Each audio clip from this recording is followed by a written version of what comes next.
ข้าพเจ้าก็สิมาเว้าเรื่องการบริหารในระหว่างสไตล์ของลาวสไตล์ของญี่ปุ่นมันจะแยกออกเป็นอยู่3ส่วนใหญ่ๆเนาะ3ส่วนใหญ่ๆก็คือว่าสายการผลิตการบริหารและการเงินการบัญชีเป็นอย่างเขาบ่มีการตลาดโรงงานญี่ปุ่นอยู่ลาวจะบ่มีการตลาดเลยเพราะว่าการตลาดของเขาก็อยู่ญี่ปุ่น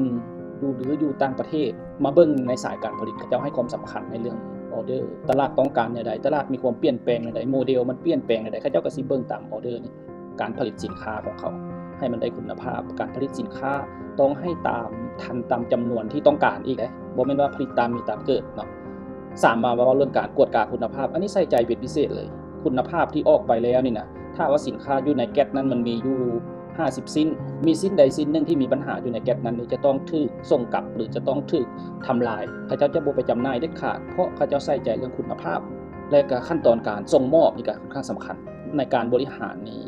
มาเรื่องบุคลากรเขาจะให้ความสำคัญเป็นอันดับต้นๆ2มาระเบียบการของภาครัฐสำคัญจุดนี้คือกันระเบียบการต่างๆของภาครัฐมันก็สำคัญแน่นอนจากนั้นแม่นว่าเรื่องระเบียบการของบริษัทมาปรับใส่ว่าบริษัทเฮาควรมีระเบียบการแนวใดให้มันเทศเหมาะกับสายการผลิตของเขาให้มันเทศเหมาะกับทางภาครัฐคือกันบ่ให้มันขัดกันความหมายว่า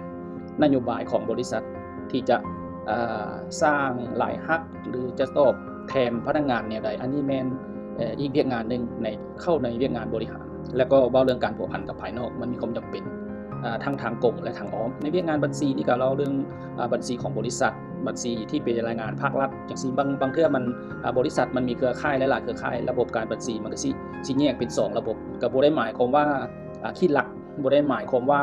เฮ็ดบัญชีหลอกบ่มีญี่ปุ่นจะบ่มีซื้อเท่าใดก็ว่าเท่านั้นจ่ายเท่าใดก็ว่าเท่านั้นบ่มีการตกแต่งบัญชีเนาะอันนี้เป็นโรงงานที่ข้าพเจ้าอยู่เนาะจะบ่มีตกแต่งบัญชีเว้าเรื่องแผนการลงทุนเว้าเรื่องงบประมาณการจ่ายเงินเดือนเนาะเป็นอย่างที่ว่างบประมาณการจ่ายเงินเดือนนี่จะบ่ได้อาศัยการขายมาเป็นเงินเดือนบ่แม่นอาศัยเงินการขายแล้วเอามาจ่ายเงินเดือนนี่เป็นอย่างจังว่าจังซี่เพราะมันบ่แน่นอนคันเฮาอาศัยเอาเงินขายแล้วมาจ่ายเงินเดือนนี่นะฮอดฤดูฝนนี่จะพบปัญหาโลดบริษัทจะจ่ายเงินเดือนช้าบริษัทจะเงินเดือนบ่พอบริษัทจะมีปัญหากับเรื่องพนักงานนี่เขาเจ้าอาศัยเงินเดือนถ้าเงินเดือนช้าไปมื้อนึง2มื้อเขาเจ้าก็เสียขวัญกำลังใจฉะนั้นในบริษัทญี่ปุ่นก็บ่ได้หมายความว่าทั้งหมดเนาะเขาเจ้าจะกำหนดมื้อออกเงินเดือนไว้โลดว่าในเดือน1ของปี2019นี่นะเดือน2สิออกเงินเดือนมื้อใดเดือน3สิออกเงินเดือนมื้อใดเดือน4สิออกเงินเดือนมื้อใดกำหนดไว้เลยมันก็ลุดเลื่อนกันไปด้านมื้อ2มื้อถ้าว่ามันระบบธนาคารมันล่าช้าอันนี้เว้าเรื่องเงินเดือนโอเคแล้วก็สิมีคนรับผิดชอบในเวียกงานนั้นๆ